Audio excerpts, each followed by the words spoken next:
missing someone. Hello everybody, welcome back to another video. If you are new, welcome. I hope you enjoy my channel. So today's video is going to be on freshman advice for the incoming freshmen.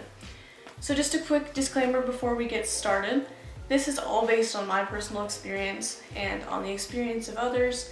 So take it as you want. I'm not a professional. Everybody's different. You can do whatever you want. I can't control you. But this is just my advice to you. So let's get started. The first piece of advice I have for you is it is not as bad as you think it is. Trust me, it's literally just the next grade up with a little bit harder classes, just like every other next grade up. The classes get harder, that's just how it is. Maybe a different environment if your school isn't K through 12, and better people in general. There's a lot better people in high school than there is in middle school. The next thing is to not stress. Don't stress about things. You're going to be okay. As long as you're getting your schoolwork done and turning it in on time, and you're nice to your teachers, and you have good grades, you're gonna be okay. And believe me, no one cares what you're wearing to school, or if you're wearing makeup, or how bad your acne looks. They're all focused on themselves and how they look and everything and what they need to do. So don't worry about that. The next thing is to find a good group of friends and to stick to them. Keep them close to you, cherish them, be nice to them. One of the most important things in school is to have a good, solid group of friends. You don't need to have a really big group of friends to be successful and to have a good experience in high school.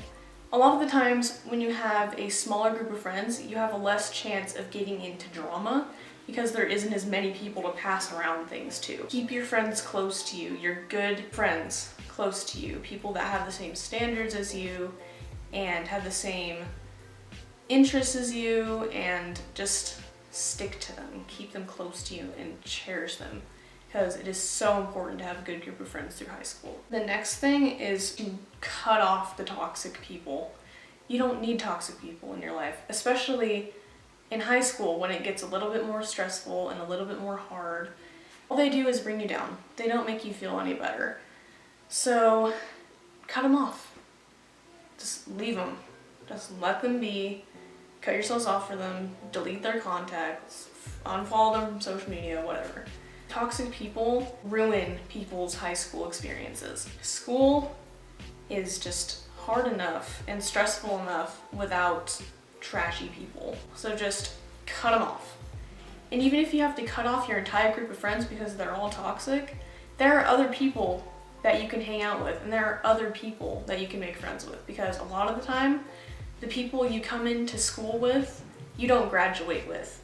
You either expand your friend group or you cut off your original friends and find better ones. There are some people that make it all the way through high school with the same friend group, and that's great. But if they don't respect your standards and they're not nice to you and they're constantly putting you down, cut them off. You don't need them. The next thing is to find things that interest you, such as sports, band, choir, theater, clubs, whatever, any extracurricular things. This will set you up for making friends as well, because these people already share a common interest with you, and so it won't be hard to start talking about that interest and get to know each other. Also, if your friends are interested in something and they're taking a class, but you're not interested in it, don't take the class. Just because they're taking it doesn't mean you have to. Or if it's a really popular class that everyone's taking, if it doesn't interest you, it doesn't interest you, so don't take the class. It's just wasting a credit. Where I go to school, if you're in band or choir or theater or whatever, you can eat lunch in the band room and the choir room and everything. That's really nice if you just want to get away from the chaotic lunchroom and just sit down with friends and have a quiet place to just eat your lunch. And trust me, you're not a loser if you sit alone at lunch. Again, no one really cares. The next thing is become friends with your teacher. Now I know that sounds a little bit weird, but get on their good side. If you get on their good side, you're more likely to get a pass if you don't do your homework one night or do your assignment one night, because that teacher knows that you usually do your homework or your assignment, and so they have a little bit of sympathy for you, and so they kind of let that slide. Not every teacher does this, but based on my experience, if I've been on the good side of my teacher and I do all my work and I turn it all in on time most of the time, and there's one day where I am not able to turn in my homework or I completely forgot about it, then a lot of the times I'll tell them and they'll be like, oh, it's okay, do it tomorrow or whatever. This is probably the most important thing when it comes to teachers, is to respect them. Even if you don't like the teacher, they deserve that respect from you, because they're there putting up with you and teaching you and setting you up for success, so they deserve that respect. I know you might want to shoot back at the teacher with some snotty remark, but trust me, it's not going to make your experience in that class any better. Now, if the teacher is like targeting you specifically and putting you in dangerous situations or just being really, really rude to you, then speak up. That's a completely different thing. Talk to the principal about it. Talk to your parents about it if they're targeting you specifically, and you need to take care of that. But if it's just you being annoyed with the teacher or you just don't really like them, then there's no reason for you to be disrespectful towards them. Next thing is, don't be afraid to ask for help. Now, I know a lot of people are like, oh, I can figure this out on my own, and I don't want to ask other people because it's embarrassing. And yeah, it can be a little bit scary to ask people for help, but if you find a person in every class that's really good at what they do and gets really good grades in the class, and you become friends with them and get to know them, then you can go to them when you have a question and it won't be awkward because you're already friends. Also, your teachers are there to help you. That's their job. They're there to help you succeed. They're just normal people. Go up and ask if you have a question or raise your hand. And if that still doesn't help, asking a fellow student or a teacher, then get a tutor. For real. Like, it is not nerdy to get a tutor. Again, no one cares about what you're doing. They really only care about their success and what they're doing. No one makes fun of people for having a tutor, and if they do, then they're idiots. Get the help that you need, because if you want to graduate, you got to get good grades. And if you want to go on to the next class, you need to understand the things that you're being taught in your current class so you can have a good experience in the next class. Next thing is to not procrastinate. Now, I have a huge problem with this. I'm like the epitome of procrastination. Based on my experience, procrastinating doesn't do me any good. It doesn't do anyone any good. Really, it just stays in the back of my mind and stresses me out and puts pressure on me until I get it done. So it also gives you an opportunity to put in your best effort and make sure everything is perfect and do your best on it. So when you turn it in, you have a more likely chance of getting a good grade because you had more time to spend on it. Next thing, and this is just based on my experience, again, I can't control what you do, but don't date in high school.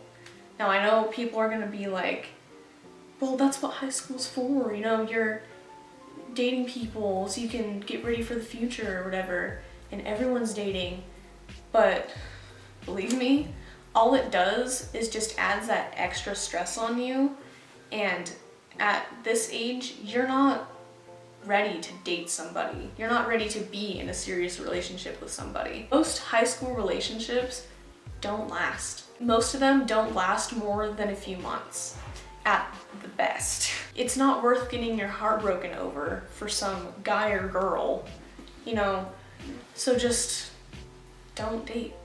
It's okay to like somebody and for them to like you, but don't exclusively date, because right now is the time for you to find out what kind of traits you want in a person so you know what you want when you get married. Go on dates with multiple people. Just going out with your friends and enjoying other people and just having multiple people to base off your expectations from. And also, when you're dating somebody, you're just, you know, you're madly in love with that person and you only spend time with that person a lot of the time. And so you don't spend as much time as you would with your friends, who are more important than having a serious relationship right now. If you are going into high school dating somebody, I'm not saying you have to break up with them. That's not what I'm saying at all. You can do whatever. But I went in to my freshman year, which was last year, with somebody, expecting that I was going to make it at least through my freshman year. And guess what? It only lasted a month. That, one, broke my heart. Two, just destroyed my expectation of how freshman year was going to be. And three, it kind of ruined my freshman year, because I was like, well, what do I do now?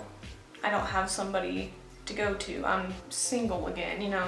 I also had a problem with just being like, why won't anyone date me? I'm pretty enough for someone to date me, so why isn't anyone dating me? Attraction is a mystery. It's a quote from my mom.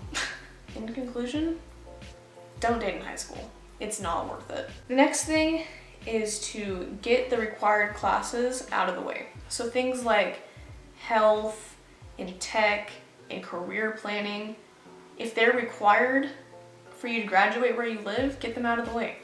Most of them are only a semester long, so you can take 2 a year and get them done before your junior year or senior year. The next thing is to pay attention to your syllabus. You know that piece of paper that you throw away every year because you don't think it's important? Well, it is. It tells you everything you're going to learn that year and what you need to expect from that class and the grading rubric and everything. So keep that. So when you're confused about something, or confused about class procedures or how things are graded, you can look back on that syllabus and find out what that teacher expects. And you can also prepare for the next thing that they're going to teach you, because there usually is a list of things that are taught to you in order. So keep the syllabus, it's very important. The next thing is that high school is what you make it. Just because someone else had a bad experience in high school doesn't mean that you are. Everybody's different, everyone has a different experience. So you can go into high school with a positive attitude and it'll be a good experience for you. If you go into high school thinking that it's just gonna be the worst thing ever and that you're gonna hate it, then you probably will, because it is what you make it. But if you go into high school with a positive attitude and an expectation that things are going to work out, then it most likely will. And the last thing, and probably the most important thing, is just have fun. Enjoy it. Enjoy your high school years while you can. Your teenage years are some of the best years of your life, because they're a time when you're just developing into who you're going to be and figuring out who you are and just growing and maturing. And so don't take them for granted. Live in the moment. You're not going to get your high school experience or your teenage years back. They're gone as soon as you turn 18. So enjoy it while it lasts. But also remain conscious of what your decisions are going to result in the future. So don't just carelessly live, that's not what I'm saying. But just make the best of it. Enjoy it. So that is all I have for you guys today. I hope you enjoyed, and if you did, please make sure to like it and subscribe, and just take this information in whichever way you feel is best for you, because again, I can't control what you do. It's your life, it's your high school experience, but this is just my advice to you guys. I hope you liked it, and I will see you guys in the next one. Bye!